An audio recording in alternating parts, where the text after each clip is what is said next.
नमस्कार and welcome you all to DRX mentor. जैसा कि आपको पता है DSSSB के थ्रू 318 वैकेंसी आई हुई है फार्मासिस्ट की, जिसके बारे में हमने ऑलरेडी डिस्कस कर चुके हैं। इसके एलिजिबिलिटी के बारे में, क्वेश्चन पेपर किस टाइप का आता है, सभी कुछ डिस्कस किया। यदि आपने वो वीडियो नहीं देखा है तो डिस्क्रिप्शन में लिंक अवेलेबल है, आप वहां से जाके देख सकते हैं। आज की वीडियो हम डिस्कस करने वाले हैं इन पॉइंट्स पे कि कोई भी जैसे वैकेंसी आती है तो एक मन में उत्सुकता रहती है, जिज्ञासा रहती है कि उस जॉब प्रोफाइल क्या होती होगी, उसकी वर्किंग आवर्स कितने होंगे, ऑफिस एनवायरनमेंट वगैरह क्या होता होगा, सैलरी कितनी मिलती है, प्रमोशन चैनल क्या होता है, कितने साल बाद प्रमोट होते हैं, ट्रांसफर पॉलिसीज क्या होता है कि ट्रांसफर हर 6 मंथ में ट्रांसफर तो नहीं होता, या 1 साल बाद होता है, 2 साल बाद होता है, क्वार्टर फैसिलिटी मिलेगी कि नहीं मिलेगी। जो अदर स्टेट के होते हैं बेसिकली उनके लिए क्वार्टर या रहने के लिए रेसिडेंस का एक बहुत बड़ा इशू होता है, क्योंकि दिल्ली में रेसिडेंस का थोड़ा इशू होता है कि बहुत क्वार्टर वगैरह इजीली मिलती हैं कि नहीं मिलती हैं। हॉलीडे के बारे में, लीव्स कितनी मिलती हैं, स्पेशल अलाउंसेस का क्या प्रोविजन है, हेल्थ फैसिलिटी वगैरह और अदर ड्यूटीज के बारे में इस वीडियो में हम डिस्कस करने वाले हैं।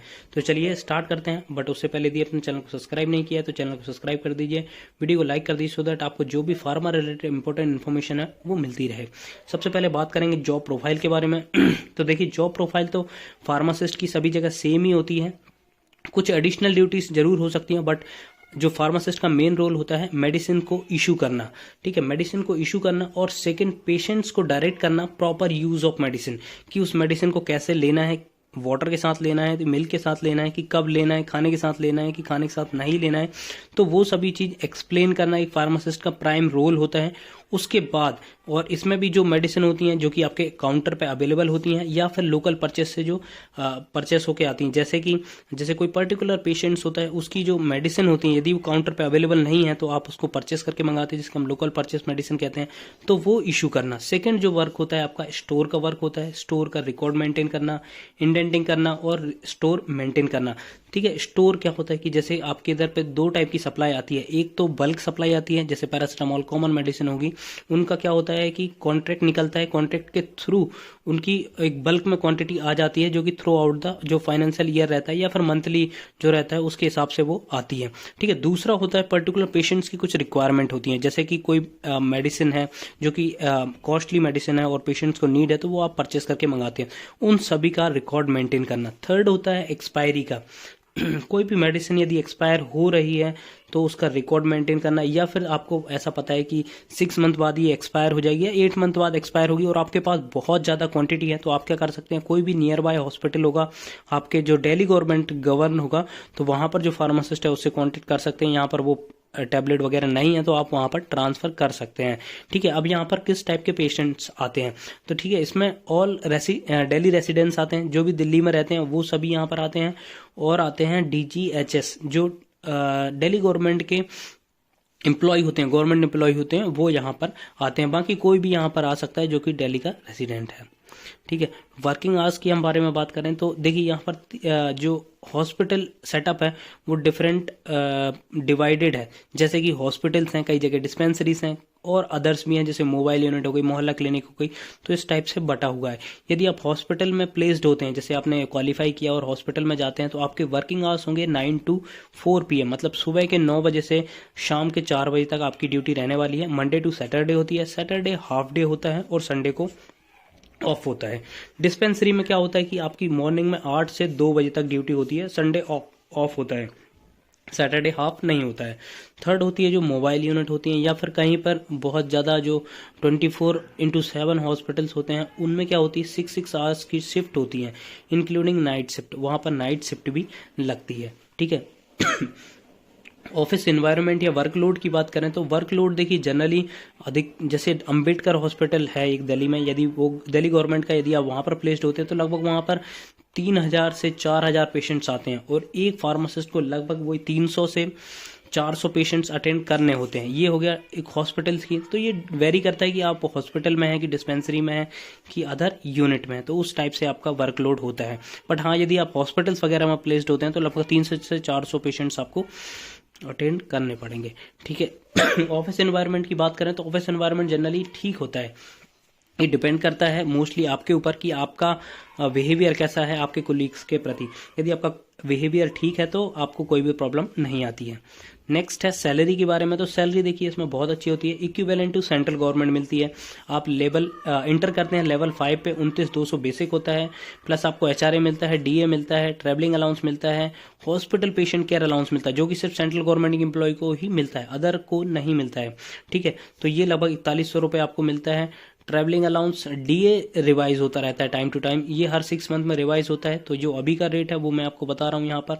एचआरए डिपेंड करता है कि आपने क्वार्टर फैसिलिटी ली है कि नहीं। यदि आपने क्वार्टर फैसिलिटी ली है तो आपको ये एचआरए नहीं मिलेगा, और यदि आपने नहीं ली है तो आपको 27% के हिसाब से आपको एचआरए यहाँ पर मिलने वाला है। तो टोटल आपकी सैलरी जो बनती है 59,872 बनती है।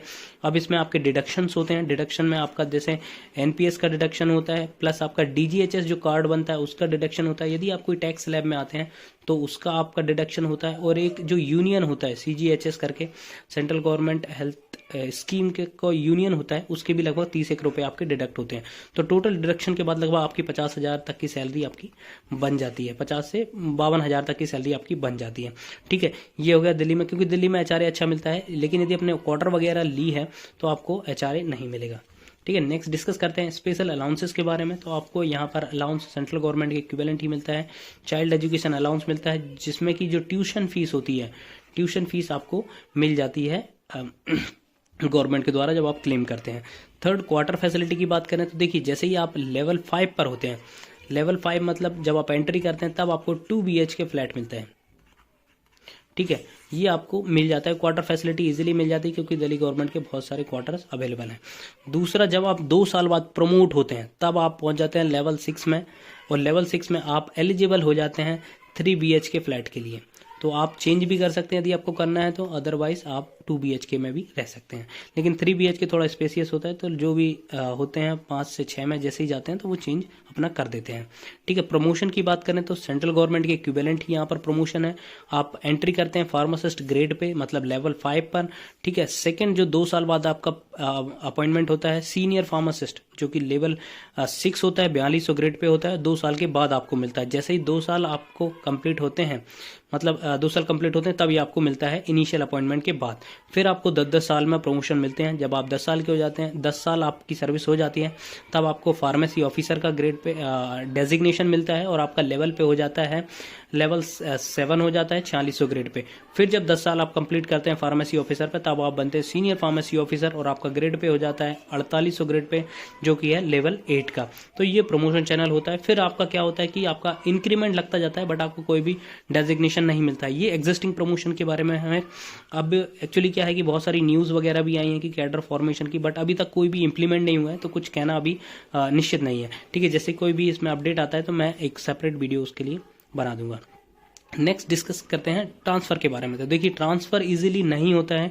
ट्रांसफ़र होता है ऑन रिक्वेस्ट, या फिर एक दूसरा और कारण होता है। ऑन रिक्वेस्ट मतलब क्या होता है कि जैसे आप, दिल्ली तो बहुत बड़ा है, आप रहते हैं ईस्ट रीजन या वेस्ट रीजन में रहते हैं, और आप चाहते हैं कि आप साउथ रीजन में चले जाएं, या साउथ रीजन में आपका घर है लेकिन आपकी जो पोस्टिंग हुई थी वो नॉर्थ ईस्ट वेस्ट कहीं पे भी हुई हो, यदि आप चाहते हैं कि साउथ में जाना चाहते हैं तो आप एक रिक्वेस्ट डाल सकते हैं, और उस रिक्वेस्ट के बेसिस पे आपको यहाँ पर प्रमोशन मिल सकता है।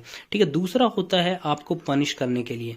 पनिश मतलब कि आपसे कोई सीरियस ब्लंडर हो गया हो, या फिर आपने कोई मिस्टेक कर दी है बहुत बड़ी, तो आपको मतलब ऐसा दूसरी जगह ट्रांसफ़र कर दिया जाता है।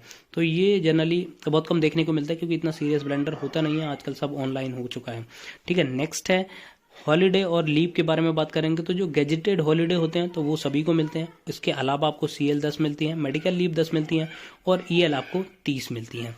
नेक्स्ट, हेल्थ फैसिलिटी, जैसे बीमार होता है कोई भी जो DGHS का फार्मासिस्ट है, तो उनका एक कार्ड बनता है DGHS का।